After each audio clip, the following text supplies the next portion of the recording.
and rolling. 59-1. And this may be the end of me being ripped because I finally found a pill that is beating back the bacteria that is stopping me from eating carbohydrates. And off camera, you and I were talking about, we live in LA and there's a thing where you drive yourself into ketosis, where if you cut out all carbs, your body, which wants to keep fat, because your body doesn't know that you live in LA and you're supposed to have 0% body fat to be in LA, and it doesn't know that there's a frickin' supermarket or a Carl's Jr. on every corner, so it will do anything to hold on to fat, which you need in times of famine. So you have to corner your body by giving it no carbs, which the bacteria in my gut did for me involuntarily. But I found a combination pill, I think we talked about it last week, where you're actually swallowing a pill full of viruses that attack the bacteria that are eating your carbs for you. You should have learned this in biology, but bacteria are alive. They do all the functions of a living thing. They breathe, they reproduce, they excrete. By the way, you're blue right now. Well, okay. Viruses are less than alive. Viruses hijack, they're basically just injection systems for a little strip of DNA or RNA, and they float into your system, and then they attach themselves to a bacteria if the bacteria are what they're attacking, and they inject the DNA, and then they hijack the reproductive mechanisms of the bacteria and make like 50 copies of the viruses, and then the bacteria explodes. So anyway, I found a pill that's full of these viruses that are killing the bacteria, and finally, after a year and a half of this... By the way, before you go on, can you do one of your superpowers and transform your blue skin into regular skin? Here we go. Okay, hold on. Lance? Oh, hold up the blue. Help him out with a superpower. Tell me what your superpower is, Rick. Apparently it's color correction, so we're going from a blue tone to a kind of sepia tone. And give us a little magic potion. Abracazoobidy-dooby. Wow, you're good. Thanks. Okay, sorry. Carry on. All right. So anyway, I may be able to hold weight on after this. I may start getting like doughier and doughier week by week. But Lance, you were asking. No, the interesting part to me is that apparently, so I thought, okay, fine, this is the key to being ripped. You just have to cut down on your carbs. But Rick says that you have to cut them all out completely because well, maybe 85%. 50% isn't going to do it. Right. In other words, it doesn't work where if you cut down carbs 50%, you get 50% benefit. Because apparently you have to cut down so much that it throws your body into some chemical state. It changes your body chemistry. If you're trying to get into ketosis, where your body is burning your fat reserves, and apparently you smell different. Some people say you smell like baking bread. Other people say you smell like nail polish remover.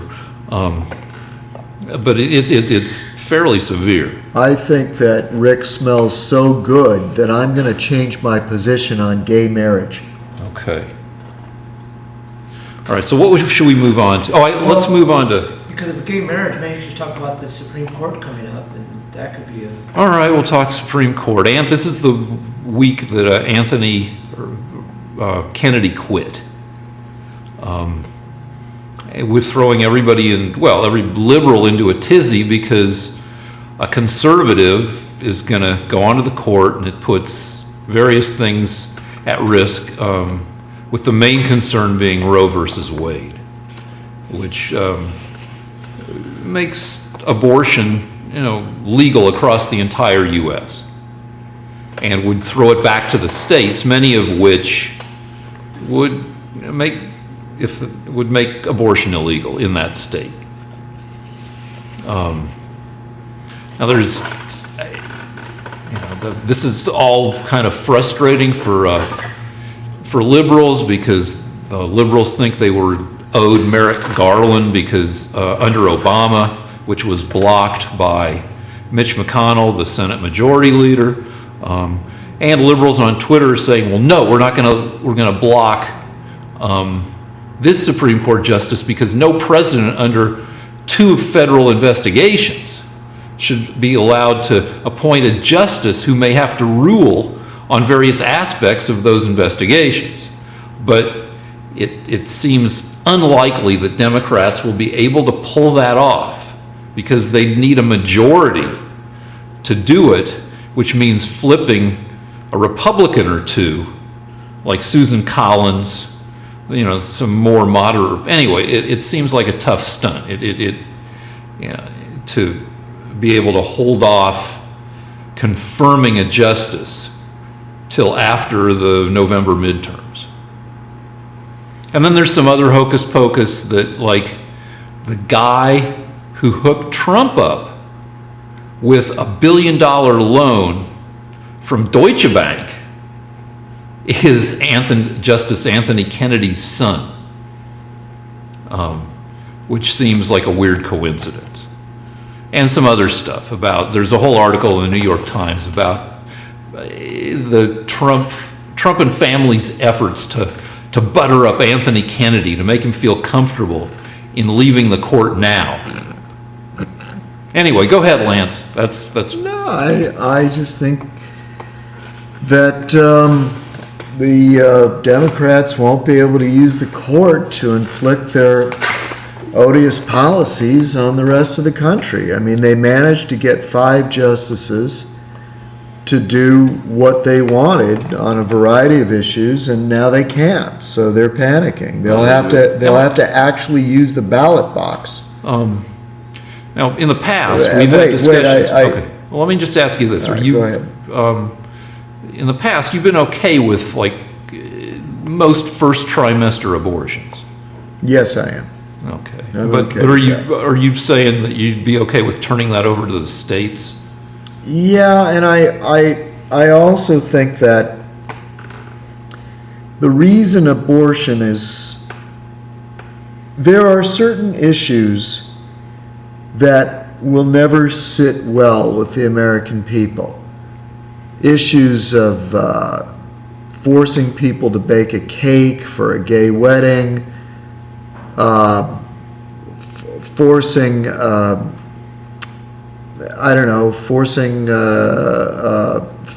forcing gays to bake cakes for fundamentalist Christian weddings. So you're saying that these are issues where you're not going to... Roe versus Wade, the issue of gay marriage, the issue of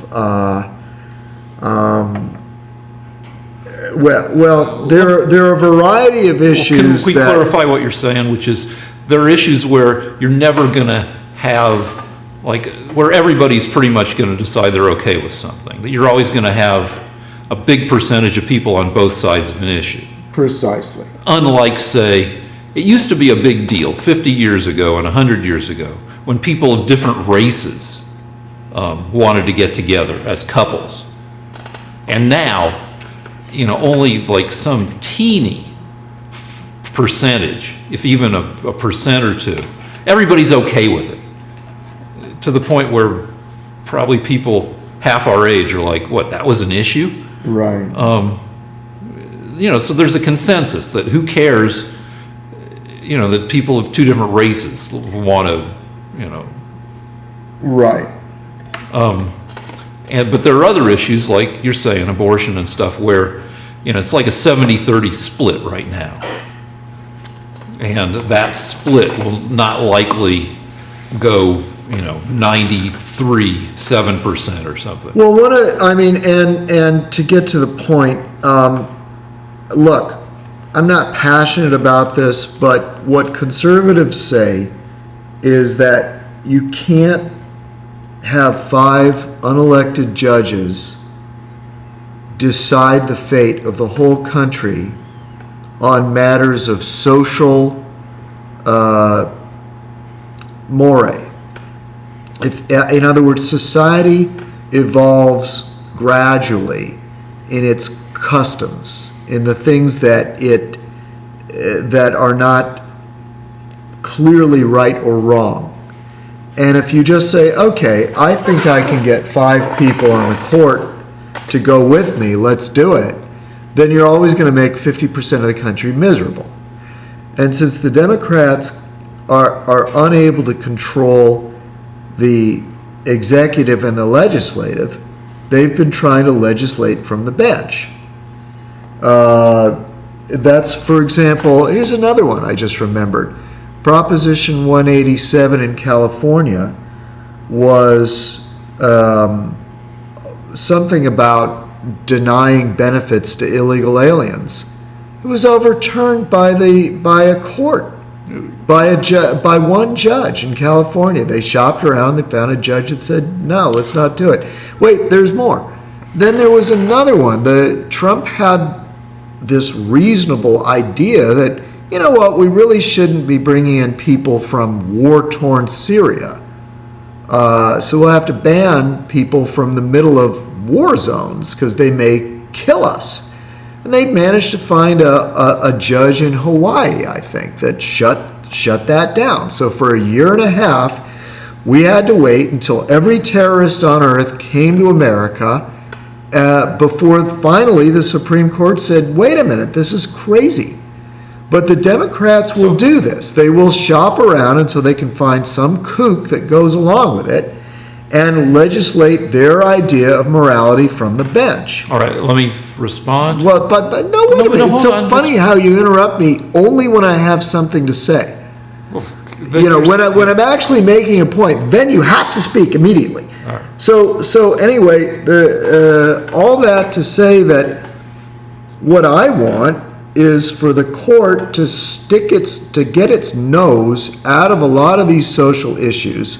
We go back to situations where the people of a state, like they did in California, decide, hey, we don't want to give we don't want to give all kinds of welfare to illegal aliens, and that's what we voted in 2008, as I recall, and that's what we want. You know, and I don't want some damn judge deciding, hey, you know what, you're a bunch of racists. We're going to give that aid to illegal aliens. No, you know what? You Democrats will go around the people, just like Stalin decided he wanted things his way. No, it's a totalitarian streak among socialists. You think you're right if a bunch of redneck deplorables decide that they want something and they elect a president and a Congress and a governor and they all say we want this. You socialists will find one guy to go around the will of the people and say, see, we tricked you, we got our way. Well, you know what, I wasn't emotional when you walked in. I said, you know what, I can't bring it today, I can't bring it. But the more I think about it, the more angry I get. Don't interrupt me. All right, I've said my piece. All right, so let me just say... Put your hand back. All right, do my due diligence and say, you guys do the exact same thing, you just brand it differently. You guys shop for judges, you call liberal... Be specific. All right.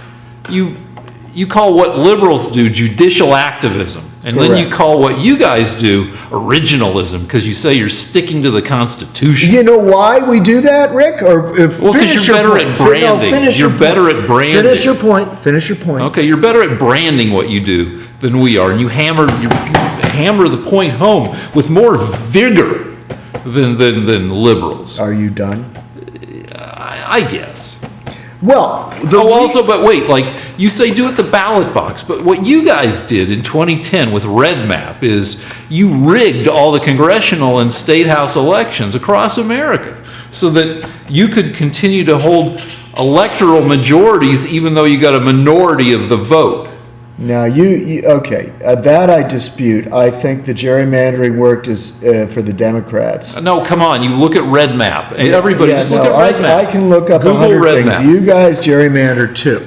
Yeah, but not as six. At You the guys very least, you do it kicked too. our asses so badly with Red Map in 2010. You You guys took dispute over that. 80% of of the state legislatures and governorships. Yeah, it wasn't from gerrymandering. It's because we don't want to be a democratic country. We So- don't want to be a democratic country. But wait. No, I'll hold tell on. No, you- no, I'll wait. tell Let's you do why- numbers. Hold on. wait. Let's do numbers, because to overcome the Republican gerrymandering, Democrats need to get 7% more votes in the aggregate than Republicans, because you guys have some built-in bias. In fact, the court has ruled in several cases that there's ridiculous bias in districts. I don't accept that. I Fine, think don't you accept guys- it. No, but no, look I'm up- just saying. Look I up think gerrymandering and red map and the I whole thing. think you gerrymander just as much as we do. We if- tried, but if not we more. were in.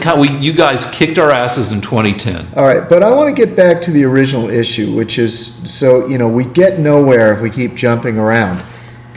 The beauty of our show is we stay on an issue, and here's why being an originalist is happening. This is why we're going with the will of the people, because the will of the people is generally in keeping with the Constitution. In other words, it's constitutional that the president can say we need a travel ban of people coming in from dangerous countries. But not from countries where Trump does business. Rick, look. I admit that's kind of an unfair point. Okay, look. In 2008, the majority of people in California did not want gay marriage. And they did not want money going to illegal aliens in enormous amounts. We did not want people's rights to be taken away, to refuse service, to have to participate in gay weddings. We did not want abortion. Has always been a contention, and at the time Roe versus Wade was passed, 1973. right. I think the majority of people were against it. I mean, now I would say most people in the country are probably for it. Yeah, but at the time it was a shock. So all I'm saying is, the reason that you guys are shopping around for judges is because the will of the people is against you, which is what the Constitution reflects. The Constitution reflects that in controversial issues, it's the elected leaders, not the judges, that should make the decisions. So on abortion, the will of 30% of the people. Well, today it's probably changed, but if Roe versus Wade was overturned, it would go back to the states, which means that 18 states would say just make it illegal altogether. Well, they might, and then there would be a lot of states where it would be legal. And people would have to play hopscotch to okay. They might have to do that. If you want a third trimester abortion, you might have to even a first trimester. You might have to get on a bus and drive over the border. Well, third trimester is one of those boogeymen. I mean, we're talking about first trimester. Anyway, Yeah. but all right, all this aside, let me just give you as a science fiction weirdo, my concern with this whole thing. Don't talk with your hands, All right. Jude boy. The deal is, that what saddens me about this whole mess, it's, as a liberal, I'm sad that, that we're still hassling with this issue after 45 years. 45 years after the Supreme Court settled it. But what saddens me further is that abortion is nothing compared to the issues of the future. That people of the not too distant future, 30 years, 40 years, people who are sitting on the bench Supreme Court now, who will still be on the court in the near to mid future, will have to address issues like, when is somebody still somebody if some chunk of their brain has been replaced with biocircuitry? All that stuff's coming. And stuff's going to get weird. Frickin' right now, Barbara Streisand has 2 dogs that were cloned from a dead dog of hers. For 50 grand, if you've got 50 grand to spare, you can be like Barbara Streisand and you can clone a dog. And there are going to be issues about, what are the issues about, having a pig that's genetically engineered to grow organs that will not be rejected by your body. Issues like that, or even beyond that, just straight out cloning. And issues of, as I said, is somebody where 70% of their brain, because they're 104 years old, and their failing brain has been replaced bit by bit with new stuff. Is that person still them? Do they still have all the legal rights they had when their whole brain was what they were born with? All these issues we're going to be hassling about and arguing about and saying the Bible wouldn't allow it and all this stuff. And we can't even get an issue like abortion squared away. And also,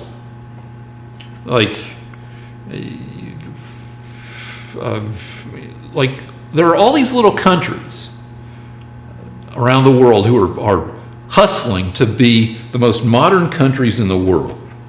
Estonia, a few years back, decided we are going to be the most technologically advanced country in the world. And you can obtain e-citizenship if you're a captain of industry, a computer or software or whatever, industrialist. You can get e-citizenship to Estonia and Lithuania. There are all these countries where you can, if you're going to make a contribution to high tech in these countries, you can become a citizen of those countries. Moldova, just all these little frickin' countries, that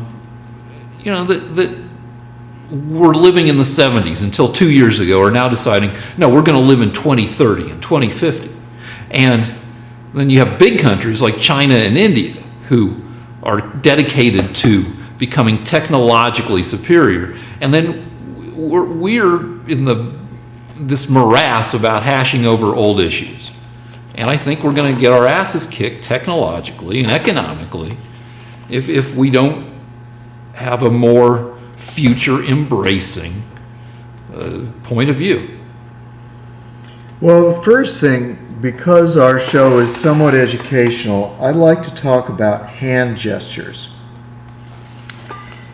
I have to use my hands to do it. There was a psychological study, okay? Turns out that wasps, when they talk, they don't move their hands. Italians... Wasps, white Anglo-Saxon Protestant. I guess country club people. That. Yeah, okay. All right. So basically English Americans and... the villains in Caddyshack or any movie where it's a bunch of kids taking on the founders of our country. There are probably 40 million of them in the country right now. So it's not just people that are extremely wealthy. Mitt Romney's people, but they don't talk with their hands. Now Italians, on the other hand, use their hands to describe. Like, I saw the moon the other day. And they'll make their hands round, or I fell off a bridge, and so they'll do this. Jews, on the other hand, and this is why I hate Rick so much, use their hands to emphasize a point, like, we need to bring socialism into this country immediately to give money to the working class. Now, if you roll back the tape on your YouTube machine, you'll be able to see that every time Rick talks, I have to grab his hand when he makes a point. But what I've done is, through electroshock therapy of grabbing his hand, which is, a little uncomfortable for him, he's switched over to doing this because he can't talk without moving one hand.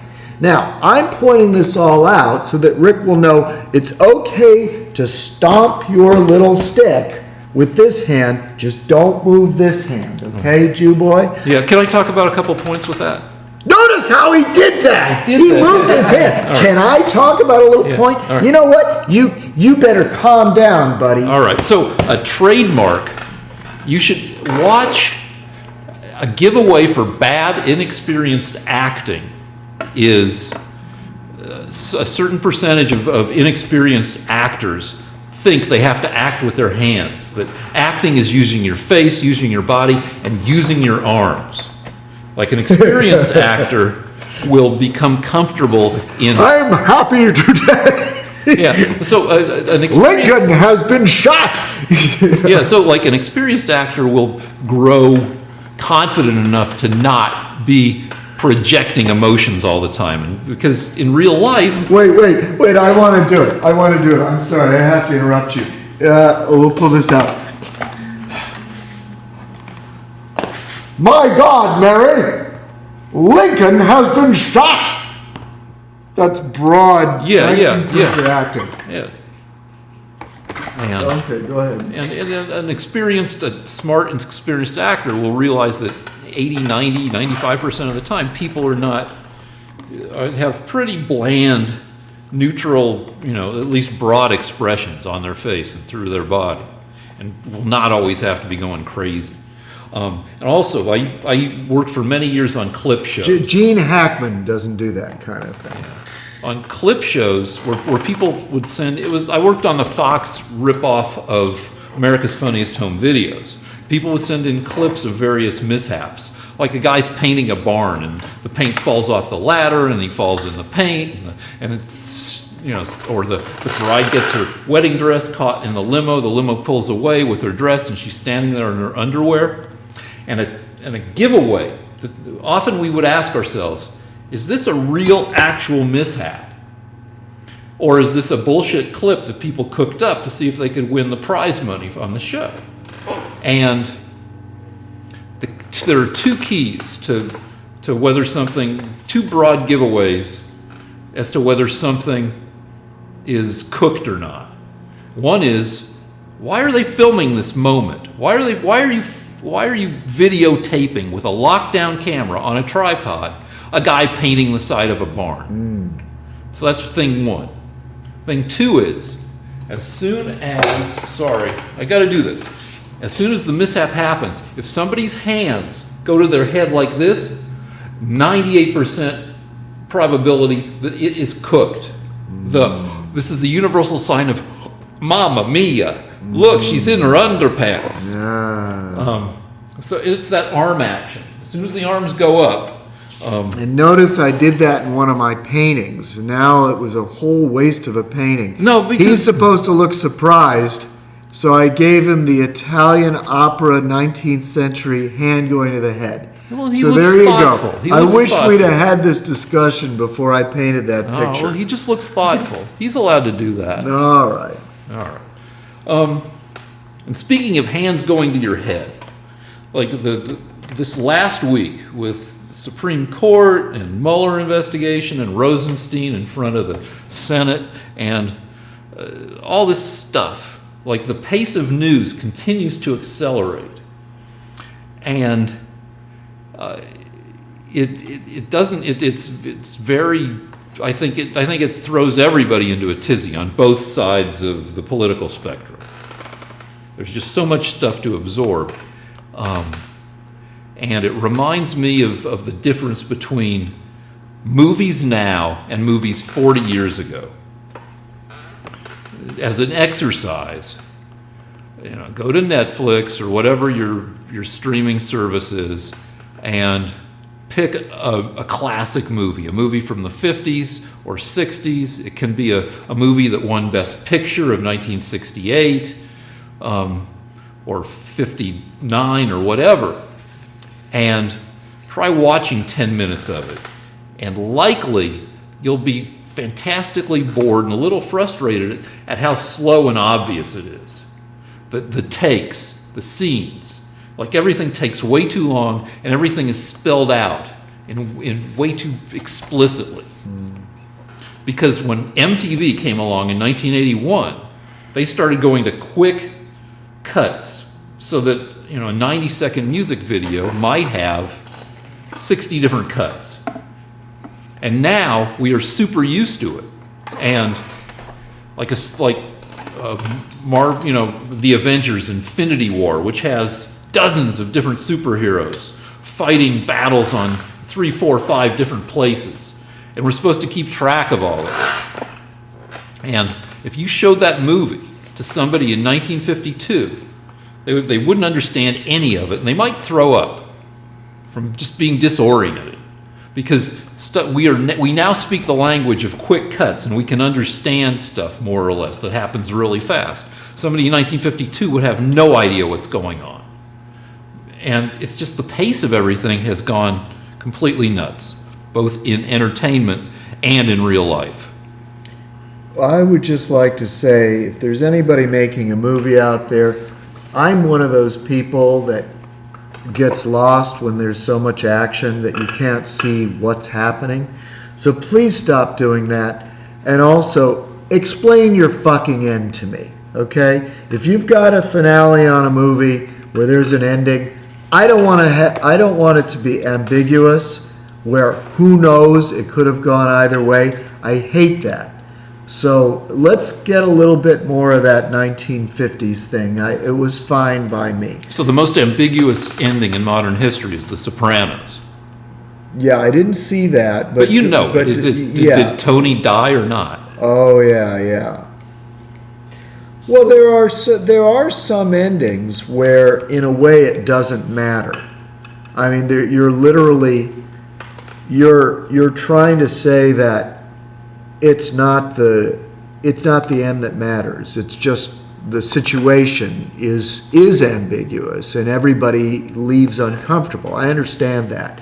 But when they're deliberately when they haven't thought of an answer, when they're teasing you, and there are some films that do that. Well, Lost, the TV series, was kind of like that in that the producers for the entire history of the show, which ran for, 6 seasons maybe, they were saying, yeah, all your questions are going to be answered. We have an overall plan. Mm-hmm. It turns out that when it was all said and done, they really didn't have a plan. They sold a show. And then, then they said they had a plan, but all of a sudden they have a show, and now they have to work out all these mysteries, and people had all these fantastically complicated theories. It's quantum entanglement, it's da-da-da, it's this, it's time, and turns out, no, they were just scrambling week to week to continue the plot.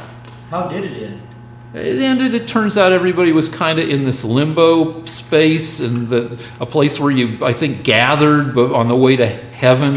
It was kind of saying goodbye to earthly things. It was like kind of one of the hokier, though, it was affecting. People cried. I got a little choked up, but it was still like, really, this is the ending? You didn't wrap up any of the questions. What's the smoke monster? And why was, and it wasn't satisfying. There are some shows like Mad Men was super satisfying. Breaking Bad was pretty satisfying. The Detectorists, which is a show that just wrapped up from Britain, was super satisfying. How about Seinfeld?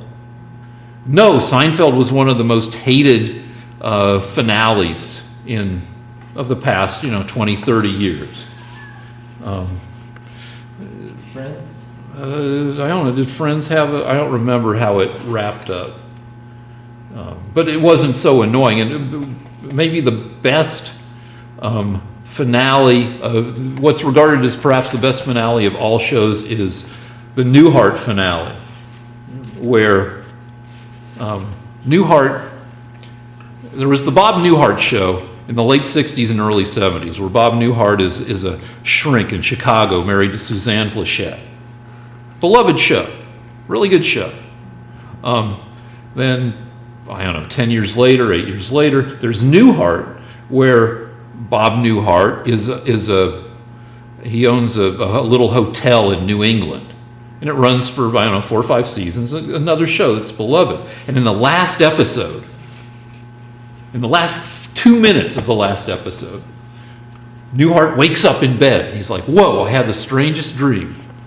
And he turns to his wife, who's Suzanne Plachette from the first series. Oh, wow. And he dreamed the entire second series. That's hysterical. Does that upset people, dreams? No, people loved that.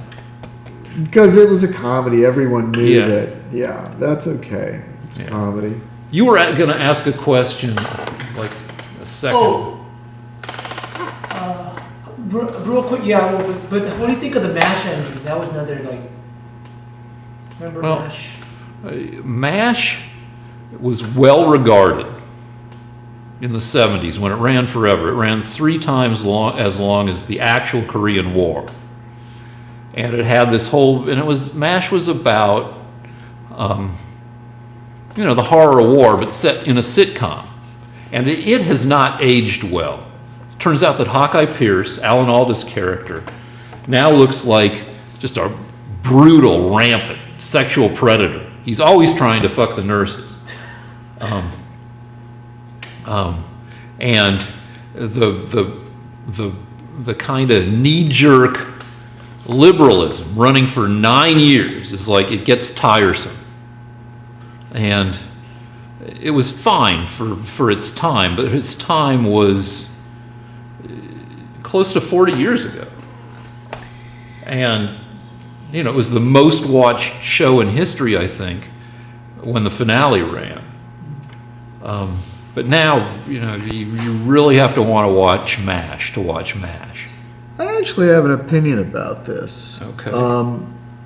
And it just goes to show you how vile the Democrats are, because they have this little TV series they came up with where we show how stupid America was and idiotic those people are that are fighting the North Koreans.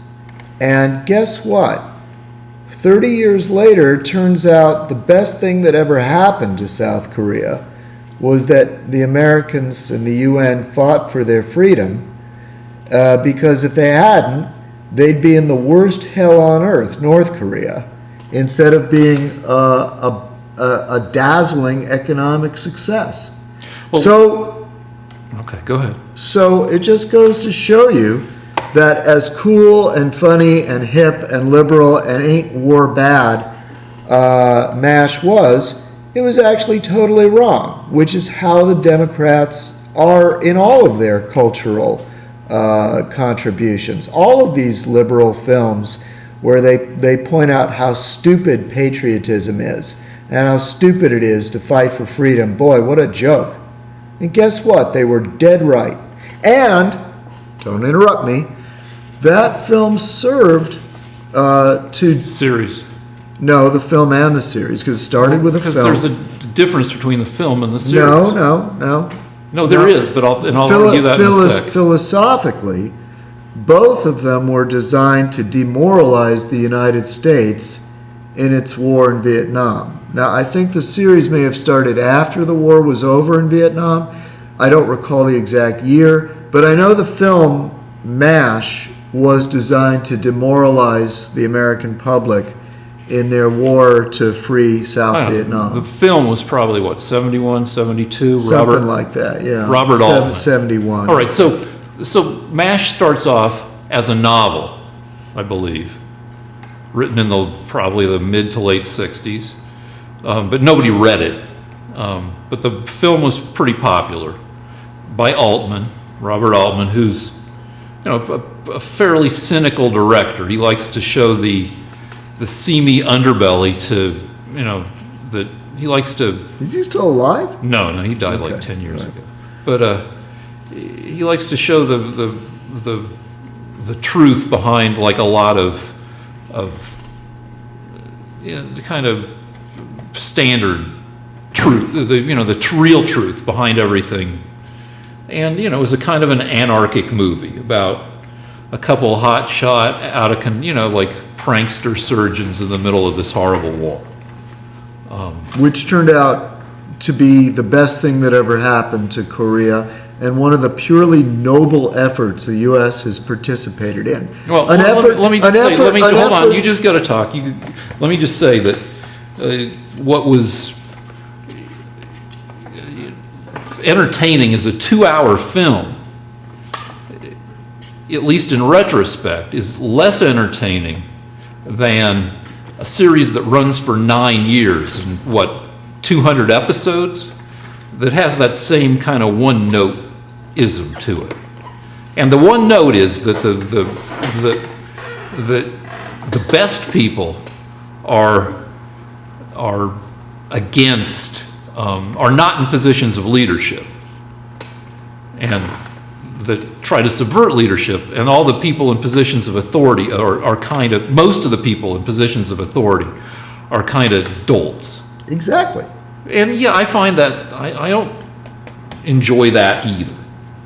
I don't agree that it's like part of this massive liberal plot to destroy America or to lose the Vietnam War. Because as you said, like most of the MASH happened after Vietnam was over. Yeah, but it was to say, listen, you better not do that again, because we're going to make fun of you mercilessly if you do. It's not cool. Any kind of overseas effort that the U.S. thinks it's going to do to help freedom and democracy in the world, well, that's just bullshit. You're just a bunch of saps, and and you should be ashamed of yourselves for trying to do that. And that's part of the reason that Iraq is not a democracy today, because of TV series like MASH that made it perfectly understandable for the American people to say, you know what, fuck this shit in Iraq. Let's just get the hell out of there. Our leaders are a bunch of saps anyway. Fuck all that democracy shit in the world. It's none of our business. And so that's what we do. We go into a place, the Democrats go to work demoralizing the people, and now Iraq has suffered. Iraq is not a democracy when it could have been. I would counter that with, there's certain wars that seem patriotic, where there are probably more straight up patriotic movies and TV shows about World War II than movies that subvert the American effort in World War II. So predictable, Rick. Why? What's the matter with that? Because every Democrat will say, well, sure, fighting Hitler was okay, but all the other wars were just American imperialism. It was just the wrong war at the wrong place. Sure, I'll go to war to fight Hitler. You're debating the wrong point. But you know what? There is no Hitler anymore. The danger to the world was communism, and then it became Islam and general dictatorship. And in many cases in the world today, we have tried to do the right thing, and the Democrats subvert it because of things like MASH, convincing them that every time American military does something, it's wrong. Except MASH ended in like 1982, which is 36 years ago. So you have hundreds of new movies and new TV shows, and some of them, they have various levels of complexity, and they have various levels of leaning one way or the other. I'm sure if you did a census of these shows, there'd probably be more, because Hollywood leans liberal, but there's still plenty of shows on both sides. Yeah, let me ask you a question, Rick. Yeah. How many films made by Hollywood showed that Hitler was the good guy? The answer is 0.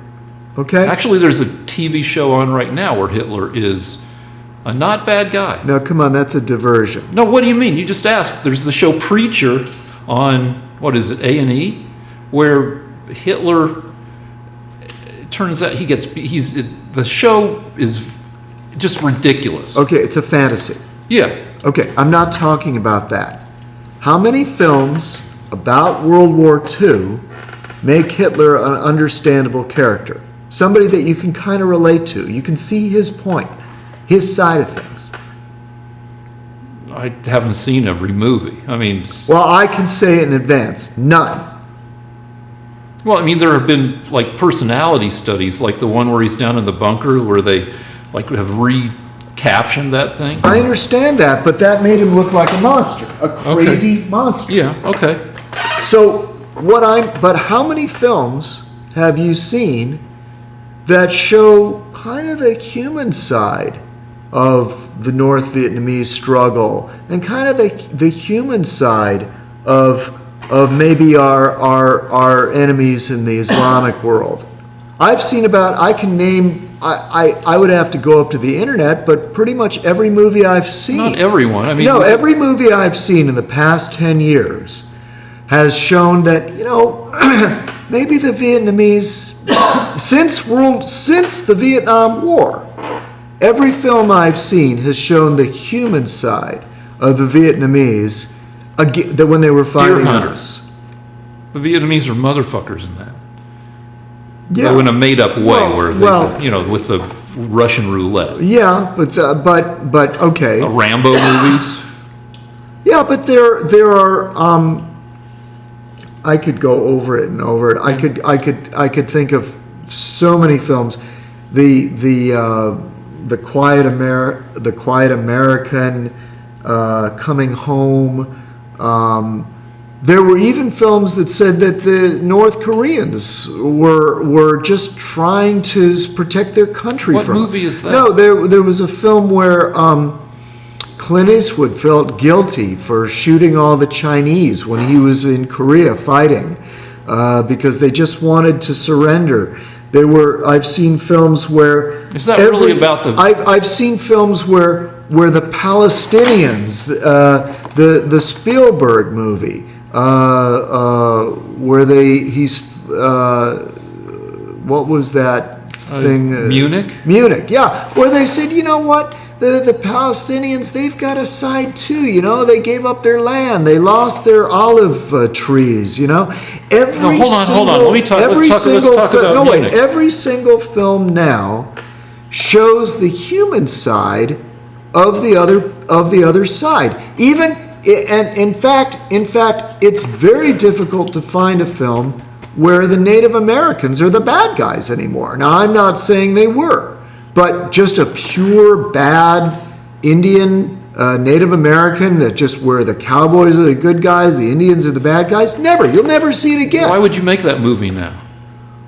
Because sometimes they were the bad guys. Yeah, I mean, there's Savages is a movie where some of the Native Americans. I didn't watch the whole thing. No, I watched the whole thing, and in the end, they reached an understanding. Yeah, but wait! You didn't see the whole thing because I got bored. Right, and I knew everybody was going to get killed. No, in the end, that's a perfect example. You're helping prove my point. Well, hold on. The interview. No. Hold on. The interview. You're helping prove my point. No, the interview. You just mentioned something. I get to reply. Fine, but let me just say before I forget, because I'm going to forget, because you're going to talk over me. The interview presents Kim Jong-un as a complete fucking lunatic, and that's the movie that led North Korea to hack our American computers at the studios and all over. I mean, it was anyway. Go ahead. No, look. I'm not saying that it would not be possible to find a film that showed the North Koreans as purely bad. I mean, but in general, films today try to show the other guy's side. America is never just the good guys. The other side always has a point. And this is seen in a superficial way as sophistication. But what it really is just a way of undermining the confidence that Americans have and Israelis have whenever they try to fight for the right, whenever they try to fight for their civilization. Anyway, go ahead. You can respond. How does the movie, since the camera's looking at... Oh, wait, and I just wanted to say Savages is a perfect example. Even though the Native American was as savage as possible, by the end of the movie, they'd reached an understanding with the white military officer, and they both respected one another. All right, go ahead. In the movie Mueller versus Trump, how does that movie end in your prediction? And when does it end? Well, we're talking about movie endings. Lance, the camera's on. It cannot end in impeachment. Mueller can't can't do anything. All he can do is present his report. It's up to the Congress then to try the president. The Congress is not going to vote for impeachment. I'm sorry, I don't want to break your hearts. Don't interrupt me. Right. You know what? I reserve the right to yell if you interrupt me every 4 minutes. Because I've been getting feedback from people that say you interrupt me whenever I try to make a point. Go ahead. Okay. I hate to break it to the Democrats watching this show, But you cannot impeach a guy unless you have 2/3 of the Senate. It's virtually impossible for the Democrats to retake 2/3 of the Senate in 2018. It's mathematically impossible. You don't have enough seats coming up. So it's not going to happen. You can't impeach Trump. That's how the film's not going to end. It's not going to end. Don't you interrupt me. It's not going to end with Trump being impeached by the United States Senate. I know how it's not going to end. Okay, so let's go into a little more detail, which Before you is, go, hold on, let me say Sure. my shit Sure, now. sure, sure. You had a reply, though, before I interrupted you. Yeah, but I'll get to that in a second. Okay. Where impeachment is a two-step process. The House votes on whether the president, and it's a simple majority, should go on trial in the Senate. Sorry. That's impeachment. Say that, yeah. So impeachment could happen if the Democrats retake the House. Clinton was impeached, right? He went on trial in the Senate. Yeah, but he he's- wasn't. Now hold on, because there's two parts to impeachment. There's the trial, and then the Senate puts on the trial and decides whether the guy should be voted out of office. And I agree with you that unless the charges against Trump are so heinous that the Republicans run for cover in the Senate and decide that the guy has to be voted out of office, it's unlikely, super unlikely, that the 2/3 of the Senate will vote to kick Trump out of office. But there's a fair chance that if the charges against Trump, or whatever they are, because there's some things he can't be charged with as president, he can be an unindicted co-conspirator as Nixon was, there's a fair chance that he goes on trial based on the vote in the House. All right, now the other thing, Munich.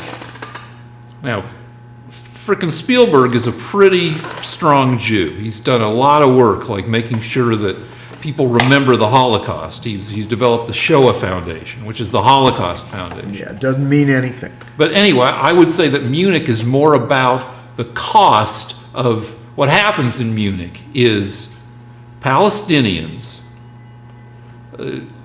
kill the Israeli Olympic team at the 72 Munich Olympics. It was a frickin' bloodbath. It was horrible. And Israel, Mossad, their spy agency, and decided that everybody associated with that bloodbath, the Palestinians, needed to be wiped out. That this would be a zero tolerance policy. And Munich, to me, it shows the operation to kill all the Palestinians involved with that operation. And to me, the movie, if I'm remembering it right, it doesn't really have much of a quarrel with that operation. It just shows the emotional cost to the Mossad, the Israeli agents, who had to carry out this operation, which was a brutal operation. It was like an eye for an eye kind of deal. And that in no way, I think, makes the case that the Palestinians were right in what they did in their act of savagery. No, it doesn't. But there is a certain amount of discussion about the rights of the Palestinians that I thought was out of place. And, you know, neither of us remembers with crystalline clarity the film. It was a long time ago. But I remember thinking, is this really a situation where we need to even-handedly just sort of say, well, let's hear the other guy's point of view. Why did they do this? What do they, do they feel bad about losing their homeland? It just seemed inappropriate to me. I don't think anybody, but again, we don't remember it perfectly, would think that the Palestinians who frickin' did the bloodbath weren't dicks. Can we break? But How did, yeah. Okay. all right, you need a break. Take Yeah, a break. thanks.